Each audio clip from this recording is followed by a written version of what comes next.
Ano nga ba mga idol ang ibig sabihin ng pagiging core? Sabi daw ng iba ito ang pinakamadaling role sa lahat kasi daw pa-farm lang, walang pakialam daw sa mga kakampi, pag-alagala lang sa mapa. Pero alam nyo ba ang malungkot na katotohanan ng pagiging core user? Oo, pa-farm lang yan at pag-alagala sa mapa, pero di mo nararamdaman yung pressure na nararamdaman ng isang core lalo na kapag mayroong teamfight sa isang objectives, na kapag hindi mo siya na-retro o nakuha ay sayo lahat isisisi, yung tipong kapag hindi mo nakuha ang turtle at ang lord at di mo nadala yung laro nyo ay bobo na yung tingin sayo. Yung tipong hindi mo nadalawan yung isang side lane eh sayo lahat isisisi pero yung mga yan nung ini-invade dan ka ng mga kalaban ay nakafocus lang yan sa lane nila, yung tipong inaagawan ka na sa buff mo ay wala ni isang dadalaw man lang para di ka mag-up. Kaya wag nyo munang husgahan ng isang core user kung alam nyong may pagkukulang din kayo.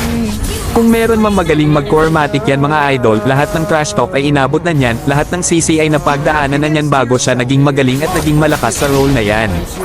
Kaya wag na wag mong sasabihin na ang dali-dali lang mag-core, tingnan mo muna sarili mo kung saan ka nagkulang bago ka humusga sa iba, kaya sana sa mga random dyan na minsan sinisisi pa sa core pag namamatay kesyo dinodedalawan, ibahin yung mga idol ang mindset na ganyan.